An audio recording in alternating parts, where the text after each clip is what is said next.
All right.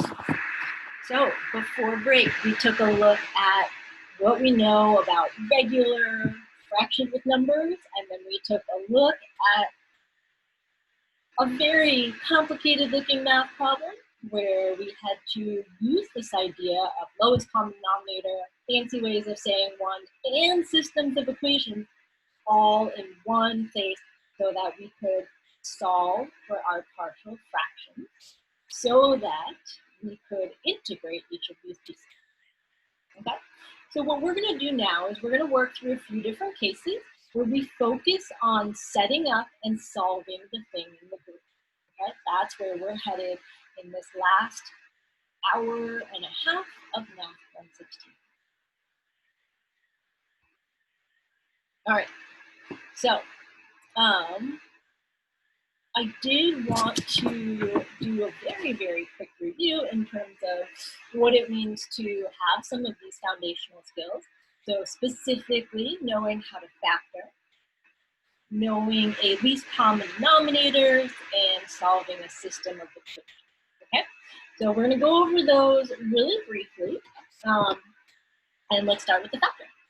So in example number 1, when we're looking at the factor, we have sort of I would say one of a more challenging factoring ones. A, because the numbers are bigger, and B, there's a 2 in front of that x squared, right? And so when we take a look at this, there are a few different ways to do it, but if you like the factoring by area, you could put your b value on the top and your a times c on the bottom. And then you could think about what numbers multiply to make the bottom, but also add to make it. And so I like to list out factors of the bottom first. So like 1 and 42, 2 and 21, let's see, 3 I think goes in, 3 and 14, and I think that's it. And so of these pairs, I want to think about which ones can I add or subtract to make 11. And I see from here that 3 and 14, I can make 11 as long as I make the 3 negative. So negative 3, positive 14. And so those are the numbers I use to set up my box. And remember, this is like a minus 3x because it is the coefficient of the linear term, plus 14x. And then I go back to the problem, I grab the leading term, and that goes in the top left-hand box.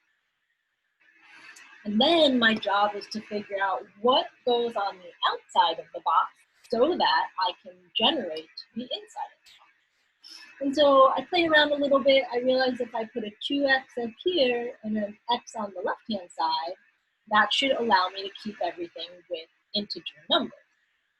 So this will be x and then a minus 3 up here to make the negative 3x. And then on the bottom left, it'll be 2x times a 7 to get 14x. And here's that built-in check. 7 times negative 3 gives me negative 21. That's my last number in my original, so I did it correct. That means that this expression factors into 2x minus 3 times x plus 7.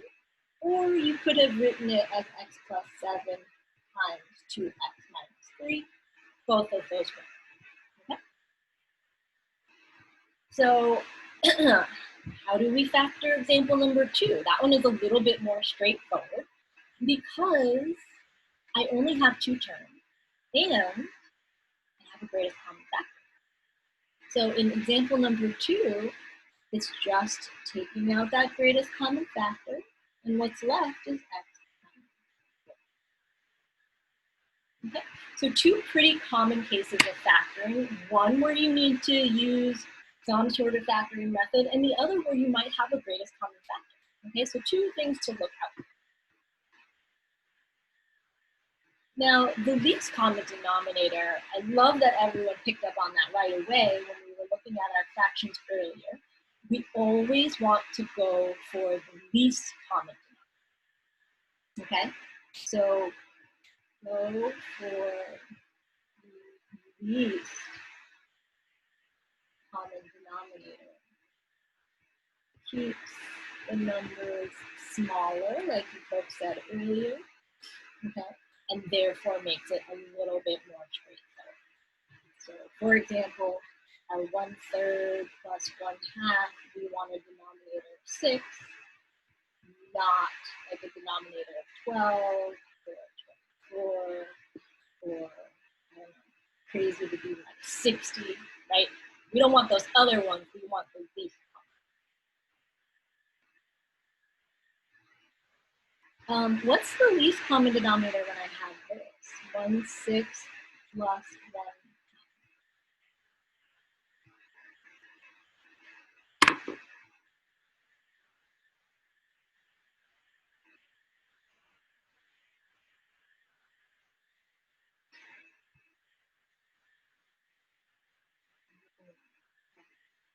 How come you said 6 and not 12? Because in all the other ones, we just multiplied, right?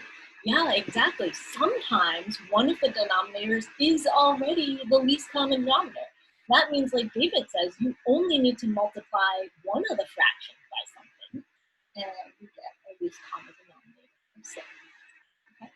So it's not always multiplying by the other denominator. Sometimes you only have to multiply one of the fractions by a number other than 1 to get the least common denominator. Okay? And last but not least, let's talk about a quick review for systems of equations. Okay? So here is a system, unlike ones we've seen before, and it has 4 different equations. So I'm going to write them all out. So I have 0 equals a plus c, and I have 1 equals b plus d, and I have 3 equals a plus 4c, and 1 equals b plus 4d.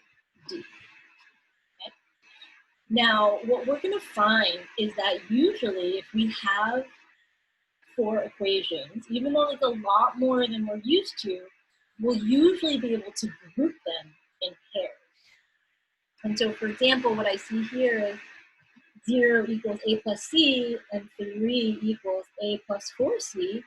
I can take those two together, eliminate one of the letters, or use substitution and solve for a or c, and then solve for the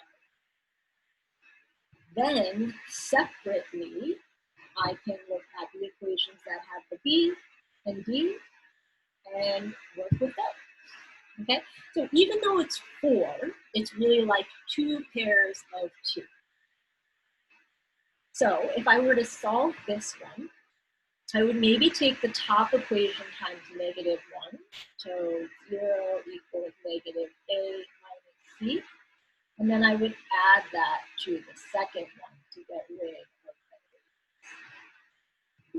So I get 3 equals 3c, c equals 1. If c equals 1, what does a equal?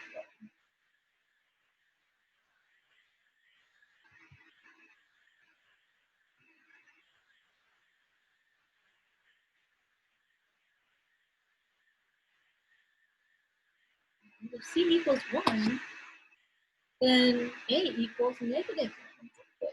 You can plug it back into, I think this one is probably the easiest. That's the worst one. You can probably plug it into this one, it's slightly better. But then you can find your other variable. Okay. Then let's do the same thing with the green ones. I'm going to multiply the top green one by -1. And keep the bottom one. 0 equals 3d. And this means that d equals 0. And if d equals 0, what does b equal?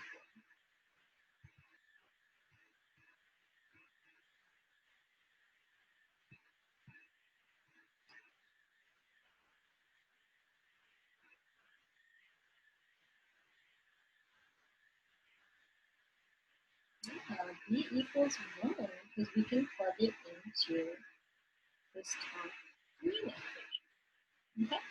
So even though this had 4 different equations, in a system and 4 different variables, we were able to kind of group them into the A and C equations and the B and D equations, okay? So sometimes more doesn't mean harder. Sometimes it just means that we have to extend our thinking and see how we can group things to make our life easier. Okay, so I would say those are the 3 foundational skills that are important to partial fraction decomposition.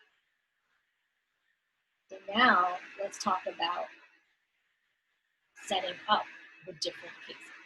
Okay, so we're going to take a look at 4 cases.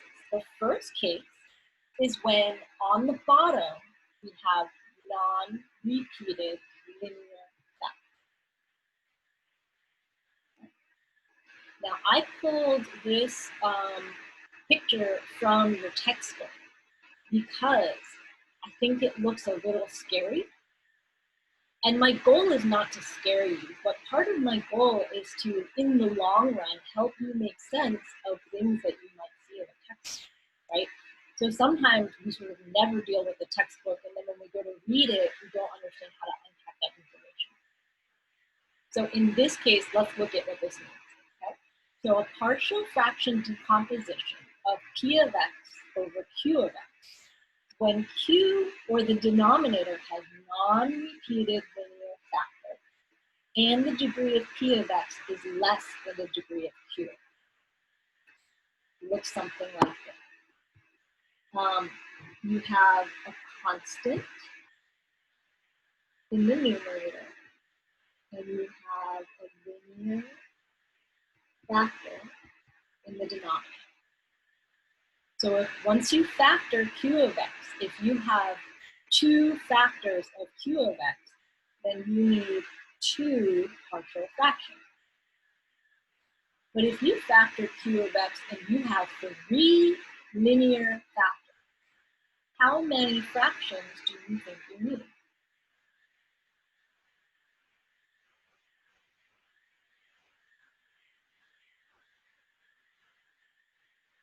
You have 3 non-repeated linear factors. How many fractions do you think you need?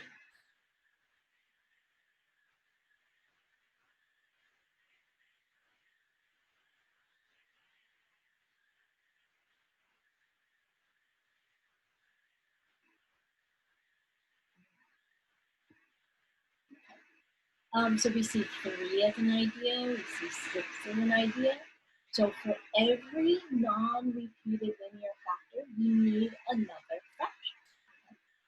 So if you had 3 non-repeated factors, you would need 3 fractions.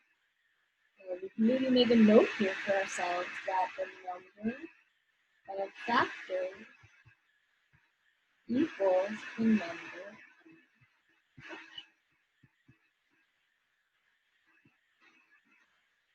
So if you have 5 linear factors, and I won't do this to you, but if you have 5 linear factors, you would need 5 fractions.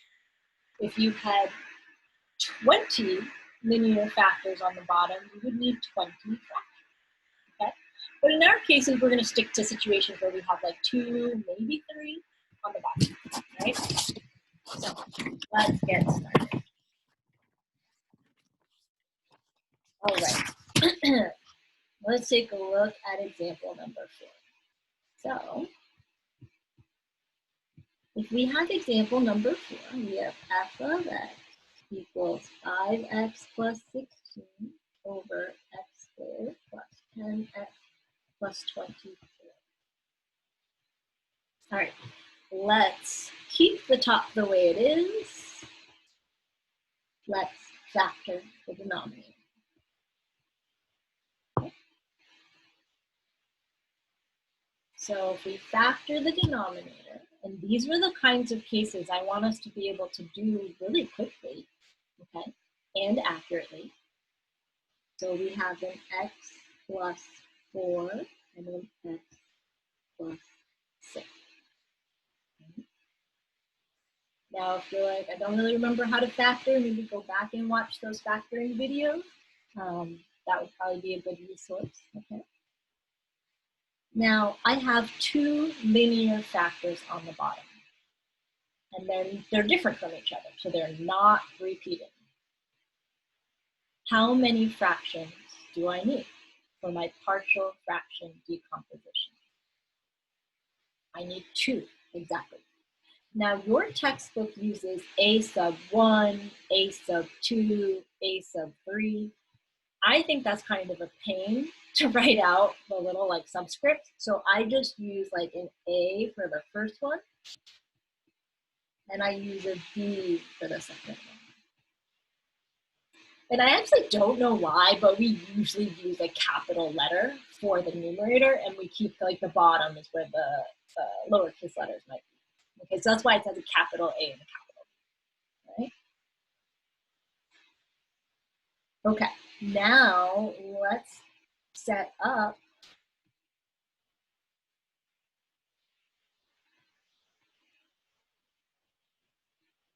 our situation for a common denominator, specifically the least common denominator. British things. Okay. What should I multiply the first fraction by, and what should I multiply the second fraction by?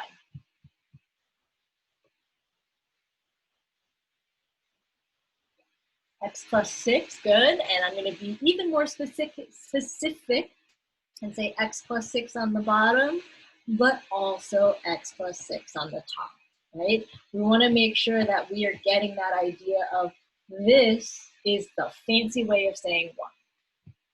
And if we extend that to the second one, we'll have an x plus 4 down here, but also an x plus 4 on the top. Okay. All right. If we look at this and this, are all the denominators x plus 4 times x plus 6? And I think we can agree all three denominators are x plus 4 times x plus 6. So I can get rid of that, get rid of that, get rid of that. And now I have just an equation with the numerator. 5x plus 16 equals a times x plus 6 plus b times x plus 4. Okay. Now, last time I distributed, and then I was able to write one equation that was all the x's and another equation that was all the numbers. Okay? That way will work for every single kind of these problems. Okay? You distribute, you set up your system of equations, you should end up with some sort of system that looks like the one in example number 3. Okay? I have a question. I just don't want to type it out because it's kind of long. So it would give us the same answer if we did in the third step where we get a over something plus b over something. If we did a over x plus 6 plus b over x plus 4, so switch the denominator, it would still give us the exact same answer, right? Yes. Yes. Okay. Your number on top of your x plus 4 will be the same as our number over x plus 4. You just might call it b and we'll call it a, but it'll be the same number. Yeah. Okay. So instead, there's actually a shortcut for cases that have the linear factor. You guys want to know the shortcut? Well, we could do it the long way too if you want. Okay, so shortcut time. All right, now here's the deal with the shortcut though. You cannot use this shortcut for every single problem in here, okay? But sometimes you can, so it's worth trying in the beginning if you can use it. Okay, so instead of distributing, whoops, My dog is having puppy dreams. I don't know if you can hear her, but there's a little yipping going on in the background. Okay, so instead of distributing, let's do this. I'm going to pick a number for x. I'm going to pick -6. Okay. Now I'm going to take that number. I'm going to plug it into my equation. So -30 plus 16 equals a times 0 plus b times -2.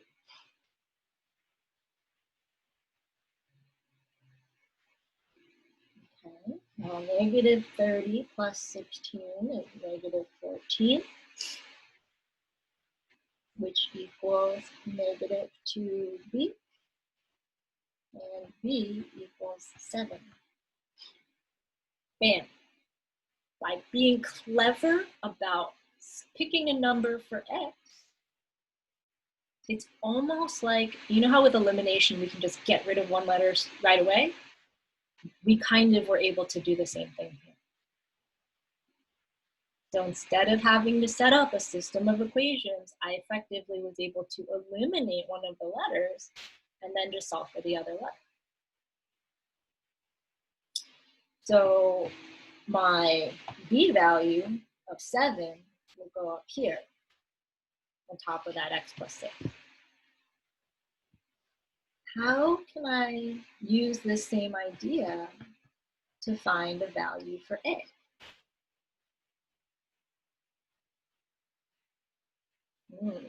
Let's see if we can figure that out. How did I choose -6? What might be another good number to try? Oh, x equals -4? I don't know, let's try it. X equals -4. So -20 plus 16 equals a times 2 plus b times, oh shoot, there's that 0. Okay, so Christina, to answer your question, how do we pick that number? We pick the number that makes the factor equal to 0. It is exactly like that, Natalia. We're finding intercepts, like which ones make them 0. That's what we're doing. Yeah, exactly. I love that you folks are making these connections, right? Yes, exactly. We use the same structures over and over again. So when I say, like, I want you to know how to do this, yes, it's for that particular problem, but we might also use that same idea later on. So what number makes x plus 6 equals 0? Well, x equals -6. And what number makes x plus 4 0? X equals -4. Okay, let's see what we get. -4 equals 2a, and a equals -2. And so everywhere that I see an a, I can put -2. And so how do we write our answer? Like, what does our answer look like? We can say that 5x plus 16 over x squared plus 10x plus 24 equals -2 over x plus 4 plus 7 over x plus 6. And that is our partial fraction decomposition. We took a fraction that somehow came from these other two fractions being added together, and we said, what are those two? Which two fractions did we add together to make the one that we have? And it turns out if we add -2 over x plus 4 plus 7 over x plus 6, we're going to get 5x plus 16 over x squared plus 10x plus 24. Okay. Now I want to specify a couple of things, especially because exam 4 is coming up quick on us, okay? So on exam 4, we are going to have a question on partial fraction decomposition.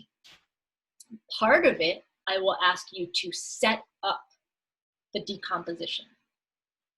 Here's what I mean by set up. I mean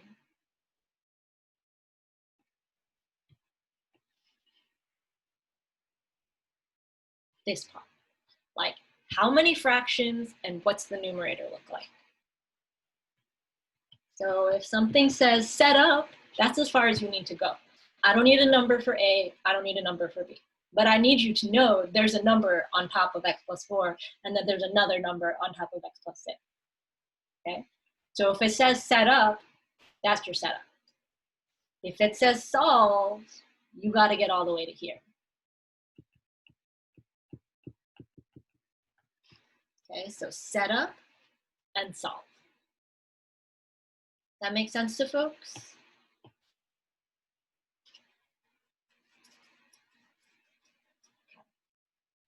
Yeah, okay, so setup is just like, what's the factors on the bottom, what's the numerator going to look like, and then solve is the actual number, okay?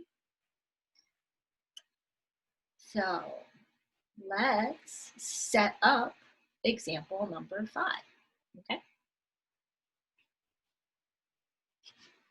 So if I take a look at example number 5, let's save that for our answer. If I take a look at example number 5, 37 minus 11x over x plus 1 times, what does x squared minus 5x plus 6 break down into?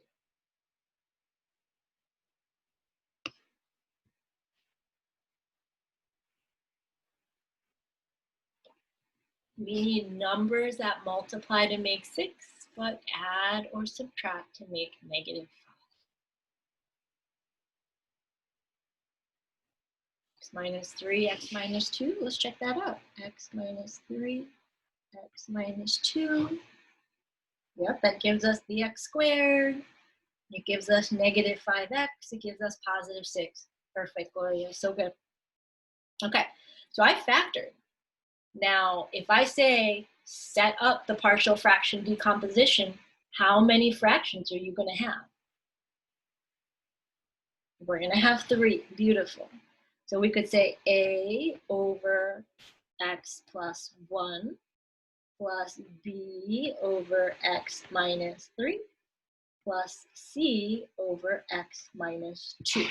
That's what our answer is going to look like, okay? And back to Yithan's earlier point, if you put a over x minus 3 and b over x minus 2 and c over x plus 1, you're still going to get the same number on top of the same denominator, okay? So if you pick different letters than your friend does and you're checking your answers, what's most important is that the number on top of x plus 1 is the same for both of you. One of you might have called it A, one of you might have called it B, the other person might have called it C, but the number on top of x plus 1 should be the same number for every single person, okay? So, take a look at this and see what we have. So,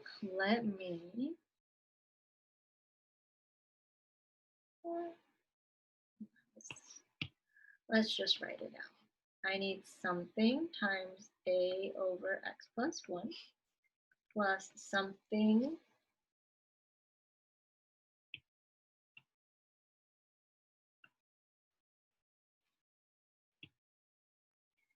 times b over x minus 3 plus something times c over x minus 2. Okay. What do I multiply the first fraction by?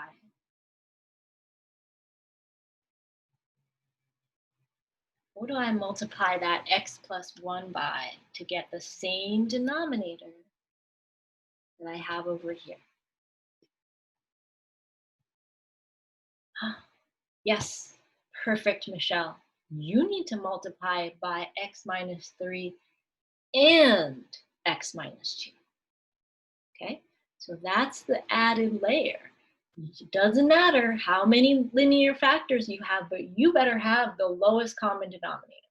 Okay, and so for A, I'm going to multiply by x minus 3 times x minus 2. And if I do that in the denominator, I better do the same thing in the numerator.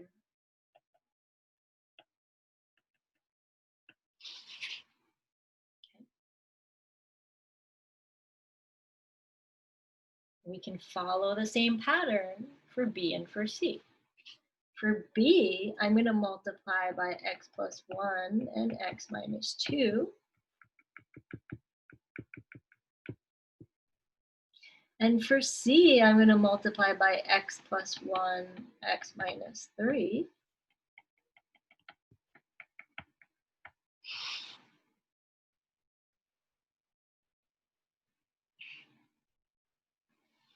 Okay. But the goal of everything is, can we get that same denominator? Because as soon as we get that same denominator, goodbye, goodbye. But we can't do that until we have that same denominator, okay? Now, let's see what we have. 37 minus 11x equals a times x minus 3 times x minus 2 plus b times x plus 1 times x minus 2 plus c times x plus 1 times x minus 3. Okay. Now, you could solve this one by distributing and foiling and writing a system of equations. Totally can do that. Ah, yes, okay, so on the exam, when we have to write the setup, let me go back and circle what the setup would be.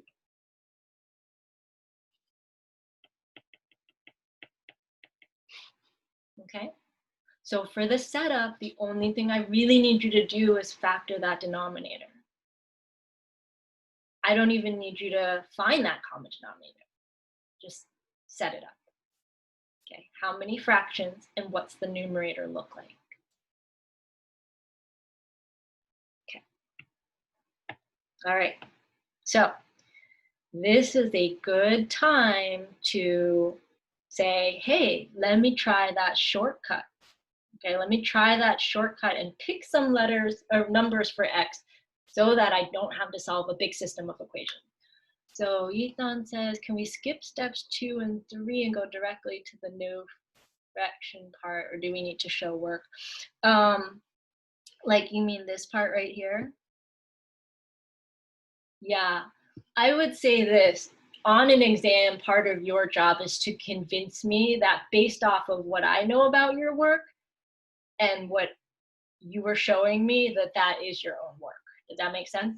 So I think for some of you, you've shown me you can skip steps and that's fine. But some of you have shown me if you skip steps and sometimes mistakes happen. So really it's sort of a personal choice, okay? But if you're skipping steps and it looks like you copied it from a website, that's no bueno, okay? So make sure you show me what you think you need to show to convince me it's your own work, okay? I do, like when I'm making these answer keys for Calc 2, I tend to skip that part too, just go straight to this part. So it is kind of nice to be able to see where that comes from, okay? All right, so we're gonna use the idea of the shortcut. What could be a good number to pick for x? Yeah, I agree. What would be another good number to pick for x? Let's plan this all out. What would be another good number to pick for x?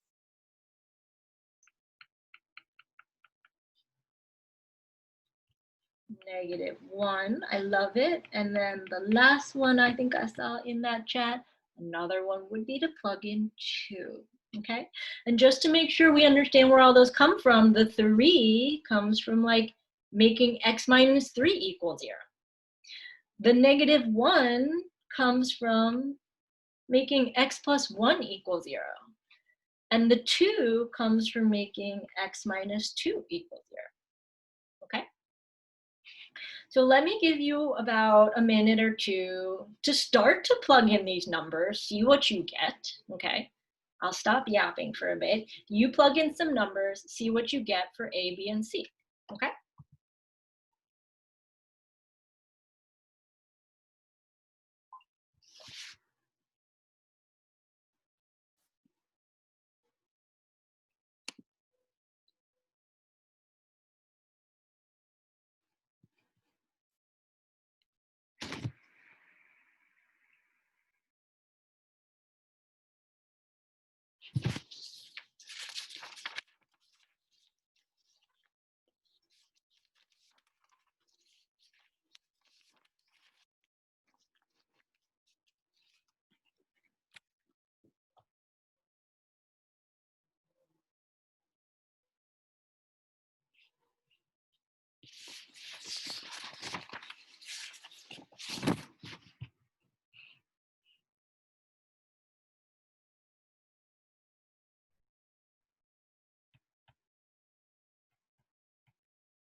So it's okay if you didn't totally get this done, all right? I'm copying down my work from my answer key. So I'm not just doing this right now, I'm copying this down from my answer key, okay?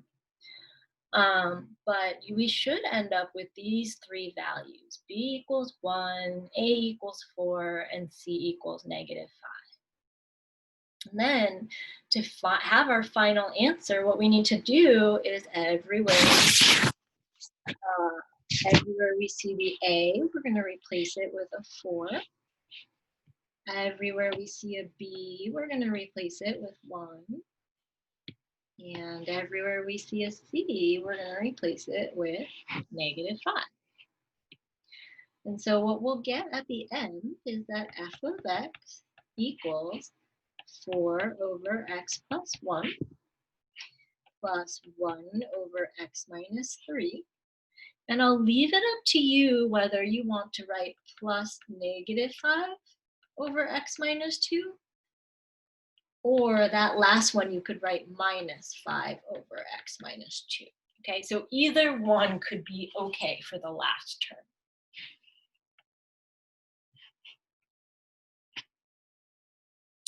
All right.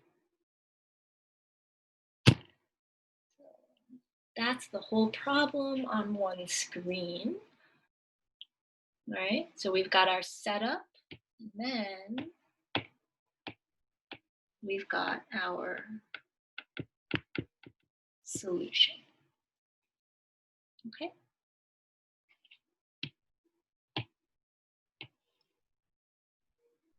Any questions about where these numbers came from? Or the setup, or how we pick the numbers for our shortcut?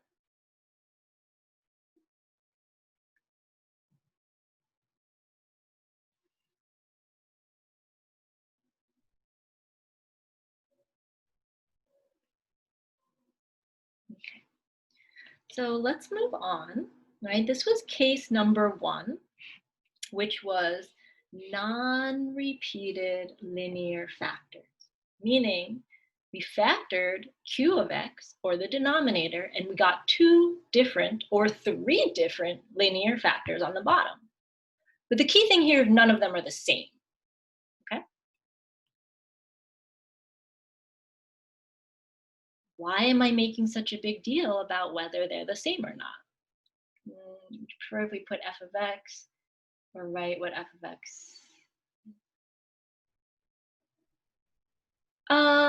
I would say either way is fine, Richard. Either way is fine. Yeah, you're welcome.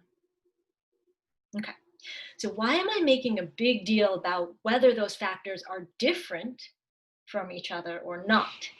Well, the reason is because case 2 talks about what happens when we have repeated linear factors, meaning you factor and you get the same factor on the bottom more than one time, okay?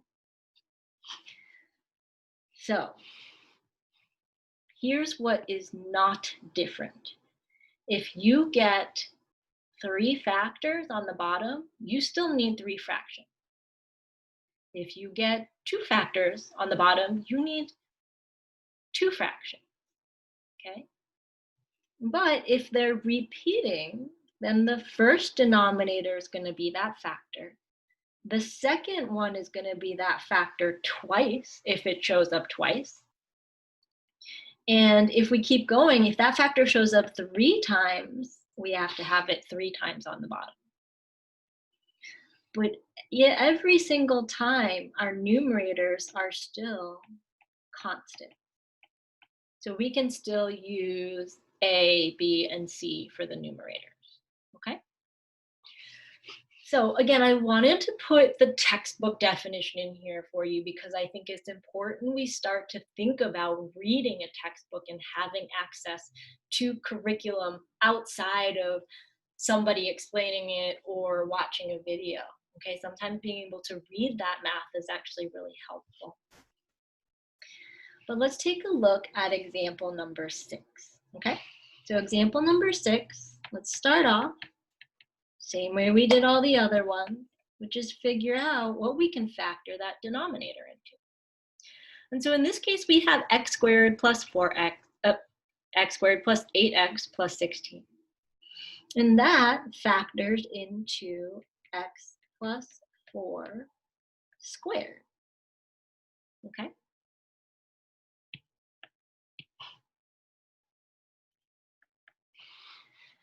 Now, x plus 4 squared is really the same thing as x plus 4 times x plus 4. So if there's 2 factors on the bottom, how many fractions do we need? We need 2. 2 factors means 2 fractions. A over x plus 4 is our first one, okay? Plus, our textbook uses a sub 2, but again, I just used like a different letter. What is the denominator of this fraction?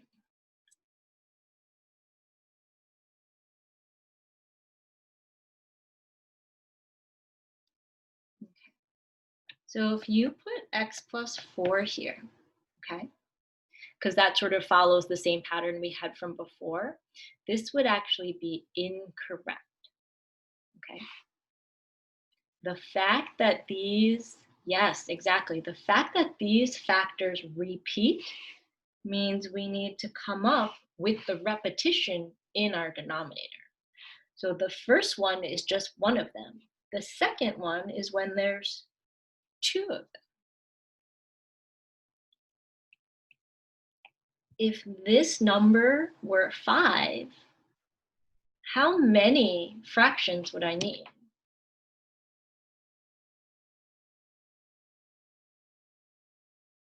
I would need 5. Okay, the first denominator would be x plus 4. The second one would be x plus 4 squared. What would the third denominator be? To the third power. The fourth denominator would be to the fourth power. The fifth denominator would be to the fifth power. Okay? So if you have a repeated factor, you have to incorporate that power into the bottom. Okay? This right here is probably the biggest difference between the setup we just saw and the setup we need for repeated linear factor. Okay? Now, from here, our goal is still the same. We want the same denominator for every single fraction so that we can cross them out and just work with the numerator. Okay?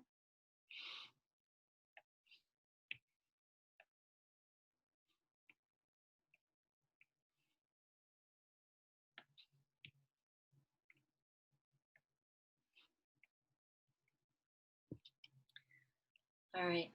What do I multiply the first fraction by so that it has the same denominator as what I started with?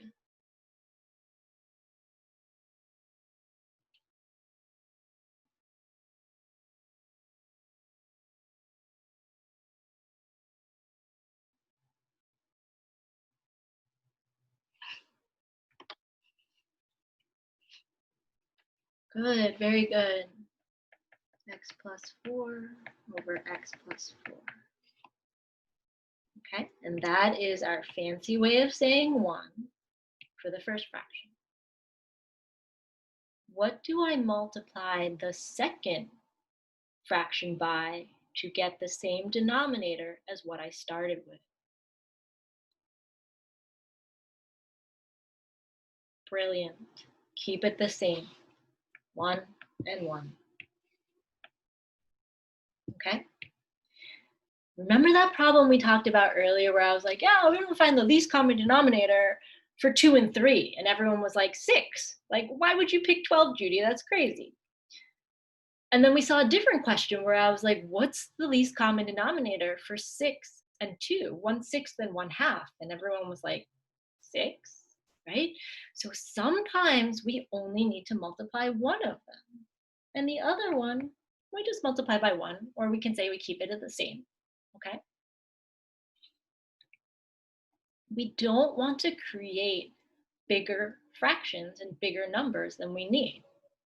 All we need to do is match the denominator from the original. That's it. Once we've matched them, goodbye. We get rid of those. And now we can only work with the numerators. Okay? So negative 5x minus 19 equals a times x plus 4 plus b. All right. Let's be clever. Give me a good choice for x. I mean, we could pick anything we want, but what's a clever choice for x? Negative 4. Brilliant. So positive 20 minus 19 equals a times 0 plus b. Well, that was quick. B equals 1. Okay. What would be another nice number to pick?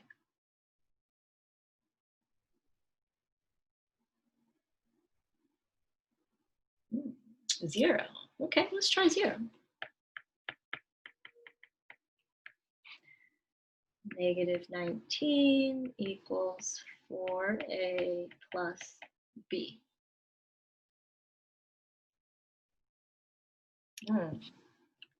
This time we picked a number and we didn't eliminate a letter. We still have 2 letters.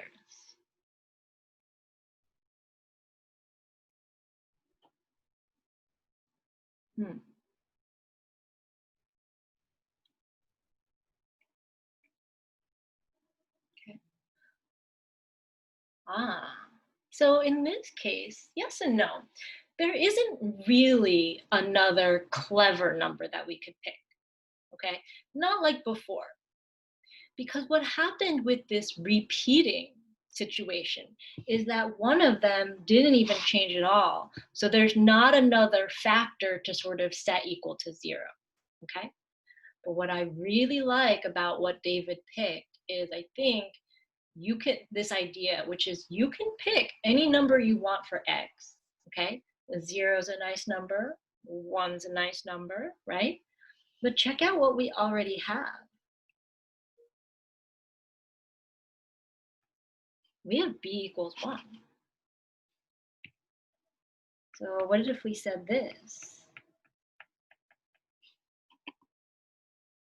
Now we can solve.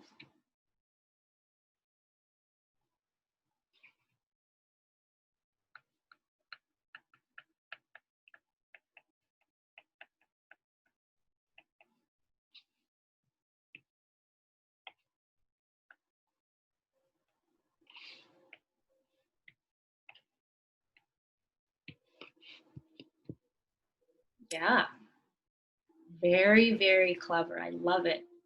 Also very willing to put yourself out there because what if you were wrong, right?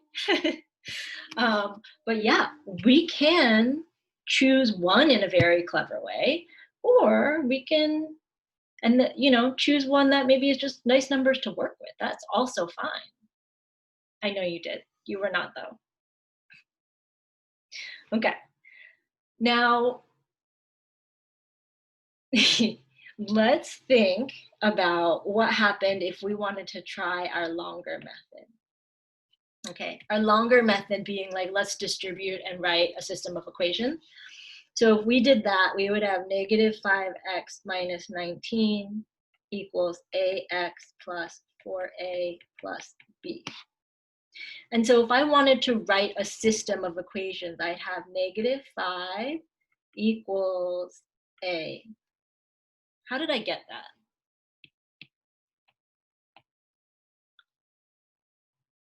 How did I get negative 5 equals a so quickly?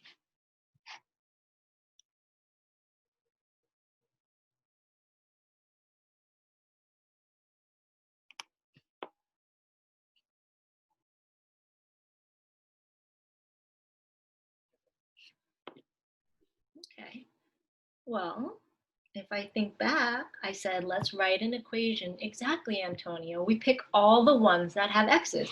Negative 5x equals ax. But because we know they both have x's, we can divide by them and we get negative 5 equals a. But then let's set up the other equation. Negative 19, what did you say, equals 4a plus b.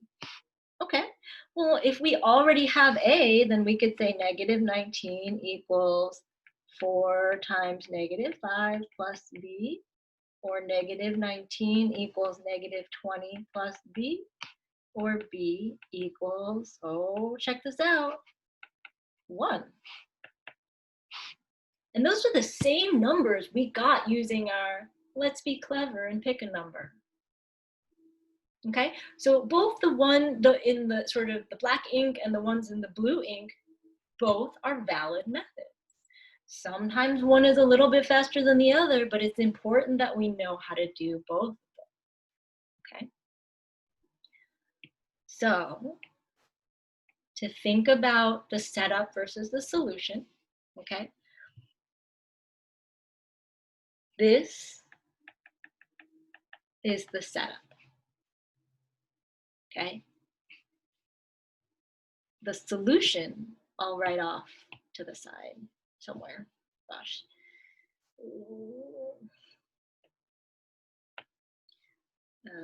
Negative 5 over x plus 4 plus 1 over x plus 4 squared.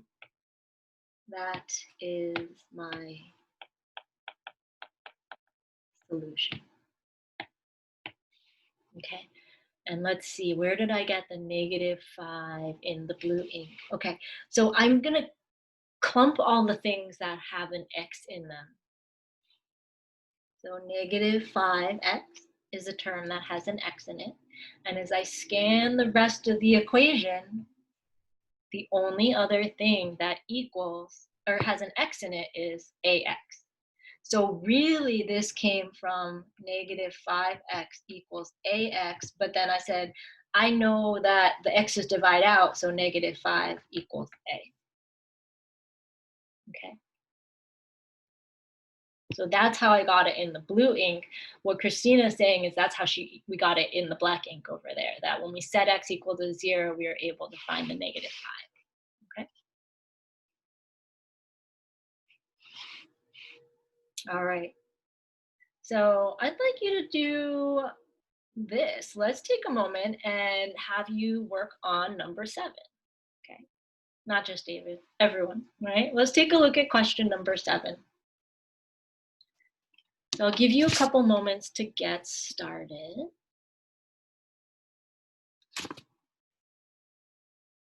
Okay, and we'll think about what are the factors in the bottom. How do we set things up?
Yes. All right, so our denominator does factor into x minus 1 squared.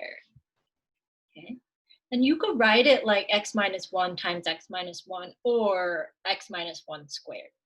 Both ways are fine. But the key thing you need to know here is that your first fraction is going to be just like the non-repeated linear factor. So just a constant over x minus 1. But if you do this for the second one, that's going to be incorrect. Okay, how do we fix my mistake for that second denominator? Yeah, I'm going to take this and I'm going to square it. Okay, so with the repeated factors, we have to modify the denominator. So this would be considered my setup. Okay. Now let's figure out how we need to modify the denominators. So for a over x minus 1, I'm going to have to multiply by an x minus 1 to make it match the denominator in my original, right? I have 2 of them there, so I need 2 of them for the a fraction. And when I look at the b, I've already got x minus 1 squared, so I just need to multiply by 1 over 1, or we could call it keeping it the same, okay? But this is the 1 that works for the first fraction, and this is the 1 that works for the second fraction. Once we've got those the same, get rid of those denominators.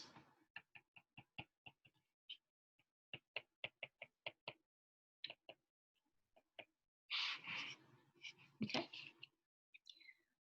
Which method would you folks like to see for this one? Do we want to do the system of equations like we did in the blue ink above, or would we like to do this the shortcut that we did for the non-repeated linear factors. You guys want to see the system, or do you want to see the pick a clever number?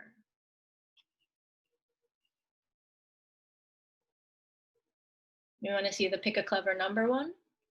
Okay. So when we pick a clever number for this one, the one that jumps out to me is let's let x equal 1, right? So then I get 6 minus 11 equals a times 0 plus b. We get negative 5 equals b. That was super quick. Yeah, let's do both. That's a good idea. Okay, now let's pick another clever number.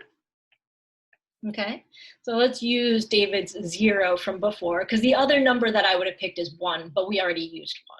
Okay, so let's pick 0 because it's a nice number to work with. So then the left-hand side becomes negative 11, and we get a times negative 1 plus b.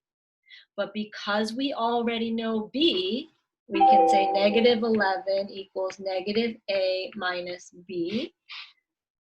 And then I'm going to add the a to the left-hand side. I'm going to add the 11 to the right-hand side. Negative 5 plus 11 is 6.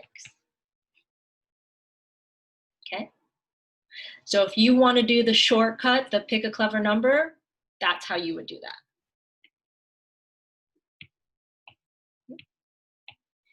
If you want to set up a system of equations, let's see what we get. 6x minus 11 equals ax minus a plus b. Okay, let's group our like terms. 6x and ax. 6x equals ax, so a equals 6. Okay, let's group the other ones. Negative 11 equals negative a plus b.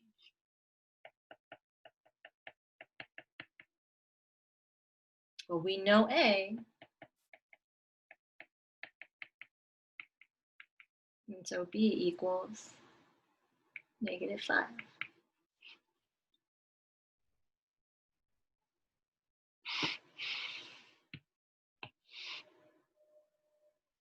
And from there, our solutions we get are, you can say f of x equals 6 over x minus 1 minus 5 over x minus 1 squared. Okay.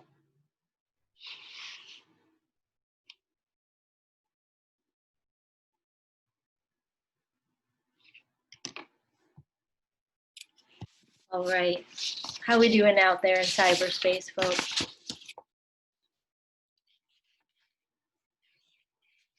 I think there's actually a little button where you could do like a quick thumbs up or something like that if you're doing well. Speaking a little bit. I know this is a lot. This is a lot to do.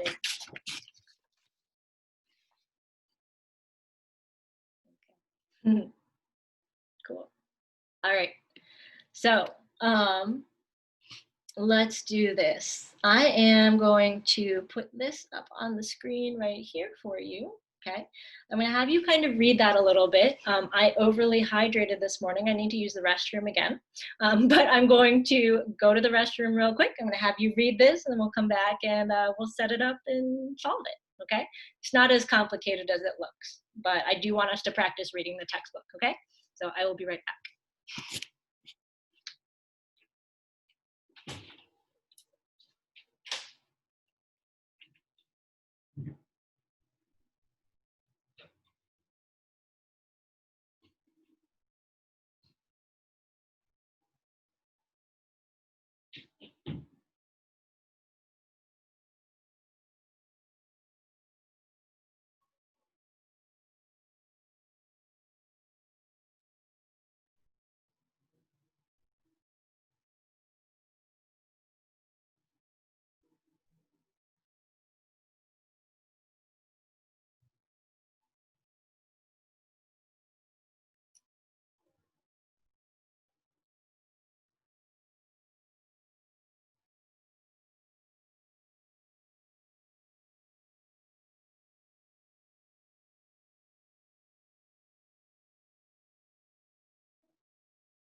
All right. So let's take a look at case number 3. So we've seen a situation where we have a linear factor, and all the linear factors are different. We've seen a case where we've seen linear factors and they're the same. And now we're going to do the same thing with the irreducible quadratic factor. Okay, so we've actually seen this word before, irreducible quadratic factor. And we saw it way back in chapter 4 when we talked about polynomials, chapter 3 when we talked about polynomials. So the irreducible quadratic factor just means you have a quadratic factor that cannot be factored more with real numbers. Okay, so if you tried to factor it, you would end up with some imaginary numbers. We're not bringing imaginary numbers into the mix. Okay, we are sticking with real numbers here, but that's why we have to sort of accommodate these factors in a different way. Okay, so let's take a look at what the textbook says. So the textbook says if you have a quadratic factor on the bottom, okay, so if the bottom has quadratic factors, and I know it's quadratic because it's like an x squared plus x plus something, okay? What kind of factors do we have in the numerator?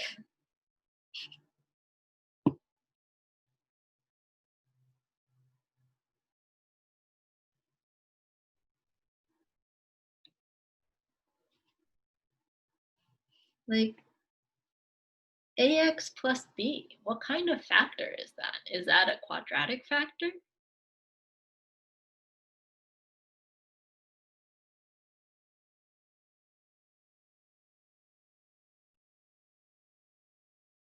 Yeah, it's a linear factor. So if we have something with the power of 2 on the bottom, then when we break it up into the different fractions, the top is going to be something to the power of 1. Okay.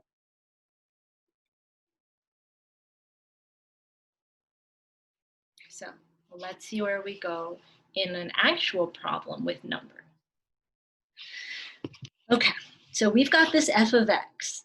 And it looks kind of crazy because we've got a 4th degree on the bottom, okay? But turns out we can factor that 4th degree very similarly to how we factor the 2nd degree, right? So to make x to the 4th, I have x squared times x squared. And then if I do a plus 4 and a plus 1, the outer and the inner terms will make 5x squared, but the last terms will make 4. Okay, so we can extend this idea of factoring not just to quadratics, but also to 4th degree, or sometimes we call them quartics. Okay, and so here we have x squared plus 4 and x squared plus 1. Now we know from earlier this semester that those are irreducible quadratic factors. Because if we tried to pick a number that would make that factor equal 0, well, you can't do that. You would get imaginary number, okay? So if the bottoms are irreducible quadratic factors, if there are 2 irreducible quadratic factors, you need 2 fractions. X squared plus 4 will go on the bottom of the first one. The second one will be x squared plus 1. Okay. Now I think we'd all agree that x squared plus 4 is a quadratic. So if I want a linear factor on top, here's what we do. Instead of just an A or just a B, it's AX plus B. That's our linear factor. We need to find a number for A and we need to find a number for B.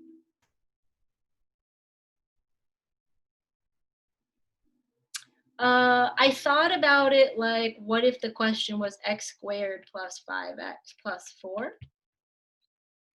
And I kind of factored that. And then I knew, because I'm basically doubling all of it, that instead of everywhere I would have like an x in the other factors, then it would be an x squared. Yeah. Okay. Now again, your textbook tends to write like A sub 2, B sub 2. I just picked different letters, so then the next ones will be CX plus D. Okay.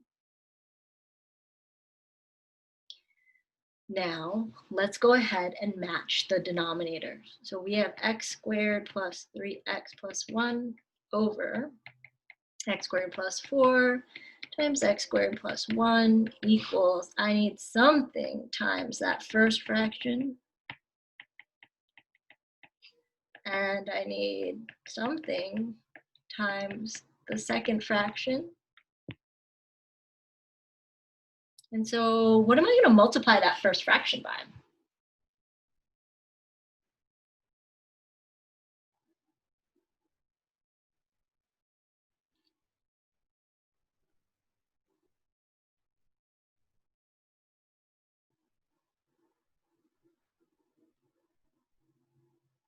Yeah, that other denominator.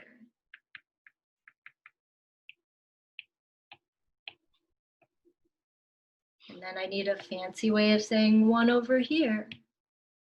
And that's going to be x squared plus 4 over x squared plus 4. Yeah, yep, I got you. Okay. Are the denominators the same? Yes, they are. So let's get rid of them so our brains can focus on the important part, which is the numerator. X squared plus 3x plus 1.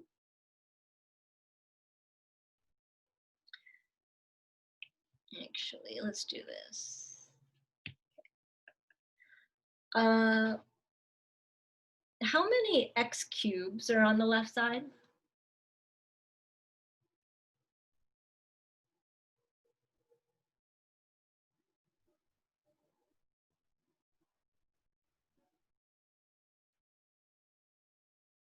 Zero. Okay, so I'm going to do this. Plus 0x cubed.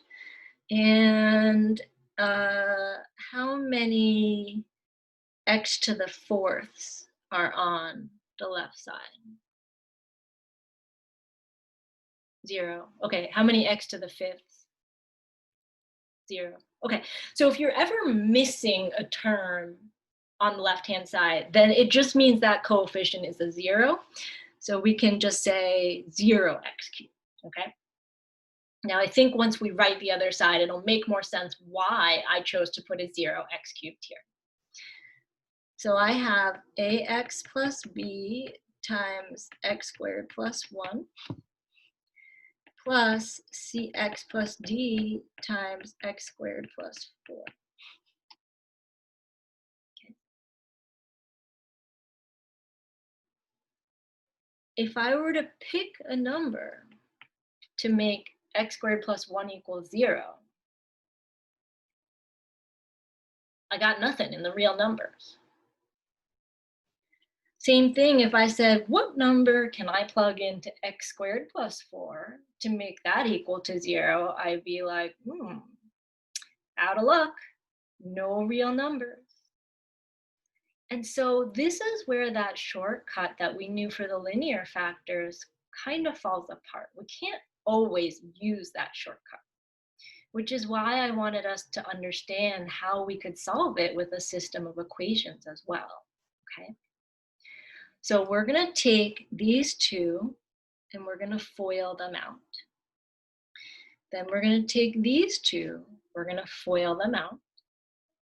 And then we're going to write our system of equations.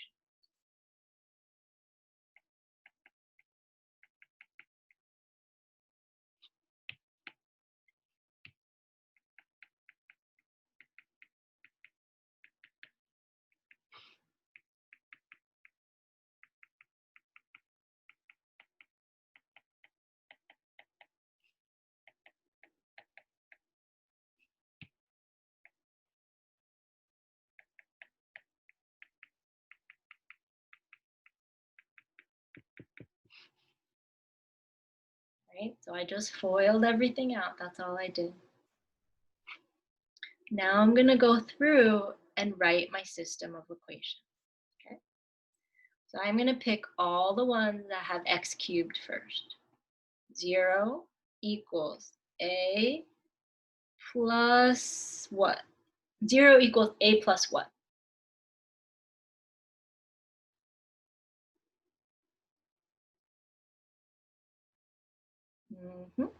Very good.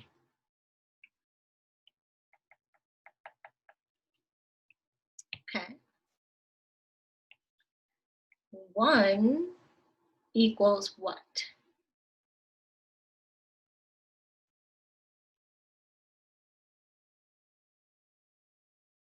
What are all the terms with the x squared? Good. Bx plus dx.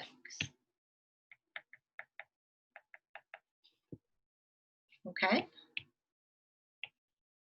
3 equals what? What are all the terms on the other side that have a coefficient of some linear terms? 3 equals a plus 4c.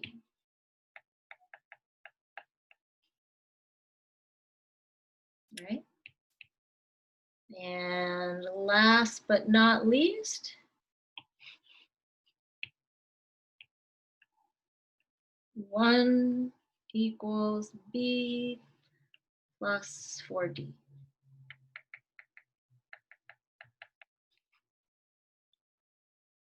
Okay. In a situation like this, I am a big fan of either color coding if you have that many colors, or like when they taught you combining like terms in like middle or high school where you'd like underline them or put different shapes around the different types of variables. Okay, I find that organization is really, really helpful. But this system, doesn't that look kind of familiar? 0 equals a plus c, 1 equals b plus d. Yeah, we solved this one.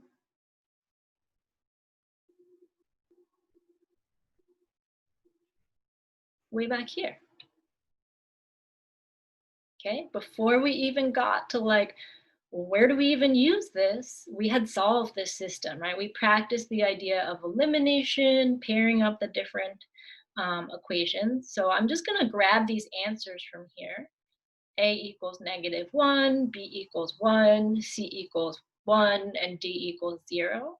And we're gonna plug those right into our answer. Okay.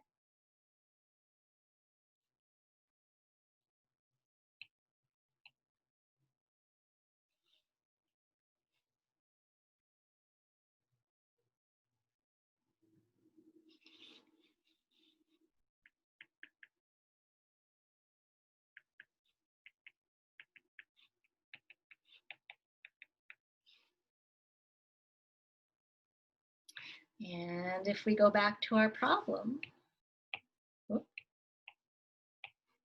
this would be considered our setup. So if I say, hey, set something up, that's what I want to see. And when you're writing your final answer, you're going to just put in all those numbers. So -1x plus 1 over x squared plus 4 plus 1x plus 0 over x squared plus 1. Okay. Or if we wanted to simplify, -x plus 1 over x squared plus 4 plus x over x squared plus 1. Okay.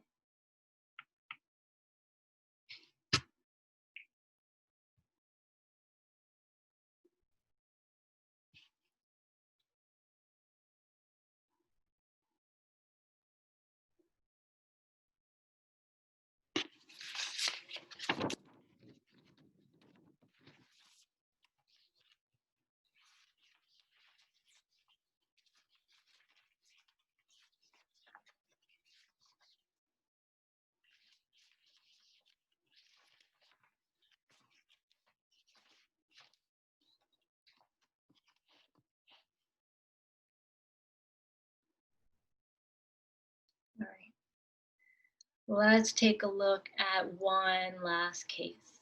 All right, one last case. So just like we can have repeated linear factors, we can also have repeated quadratic factor. And the idea is the same. When you have a repeated irreducible quadratic factor, you have to kind of keep counting for that repetition, okay?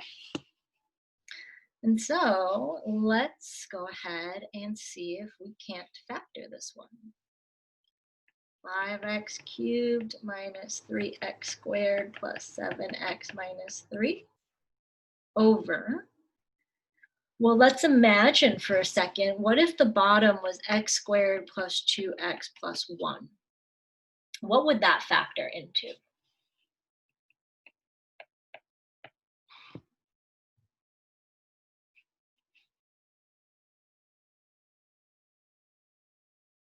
Good, x plus 1 squared, right?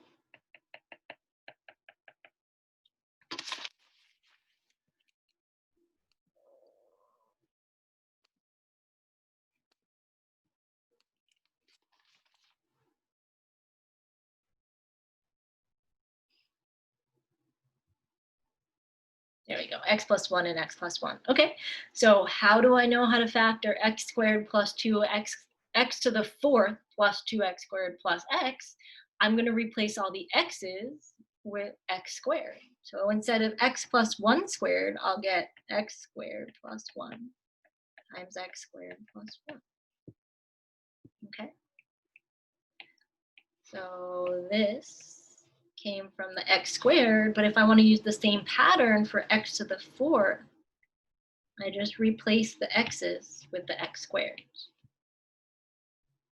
Okay. So when I talk about a setup for the repeated ones, I'm going to have ax plus b over x squared plus 1 plus, what's the denominator of the second fraction?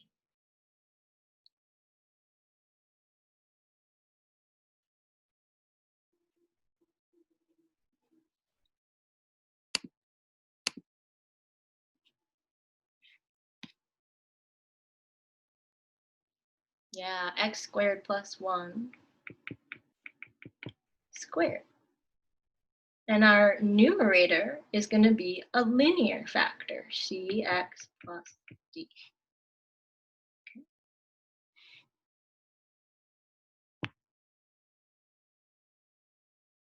Now we play the game of let's get a common denominator. 5x cubed minus 3x squared plus 7x minus 3 over 2 of these means I need to take the first fraction and multiply it by that.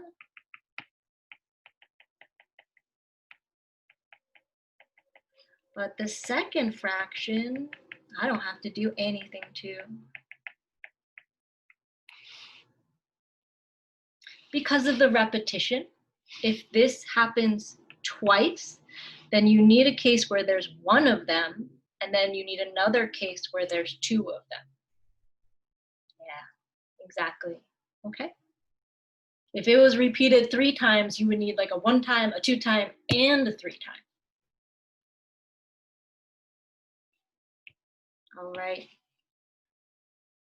Whoop. Get rid of that denominator as soon as they're equal on both sides.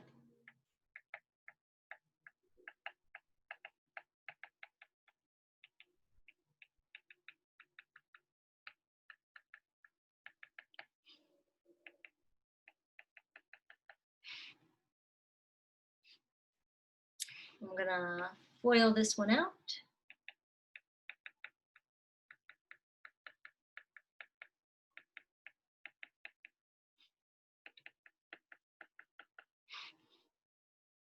And I'm either gonna color code or I'm gonna group all my like terms, okay?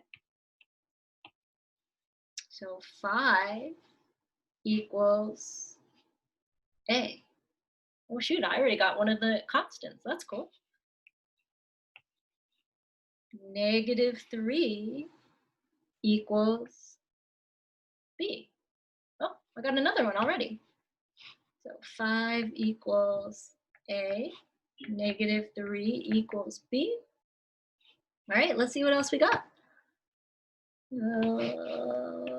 +7 is A plus C.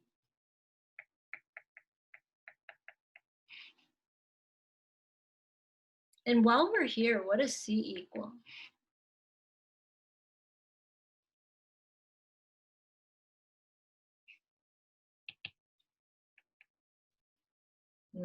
Exactly, because you use the A you already know to find that. And then we got to write one last equation. -3 equals B plus D.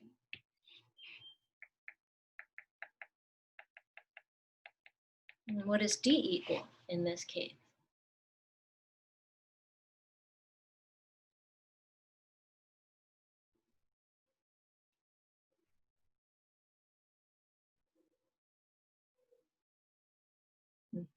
Exactly, because we know B equals -3. So if B plus D also equals -3, then D is 0. And then to get your final answer, you're just going to plug it in to your AX plus B over C and then CX plus D. So 5x minus 3 over the x squared plus 1 plus 2x over x squared plus 1 squared is our f of x.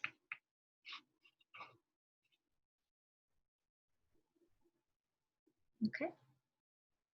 So even though this one is, I think, a little bit harder to factor and set up, and let's clarify again, set up means this stage, okay?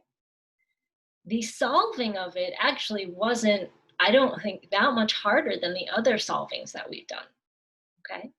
Just got to be really organized about our work. We have to be really careful about our signs because we're using one number to find another number. So if one answer is wrong, that means they're all going to be wrong, right? So we want to just double check all of that.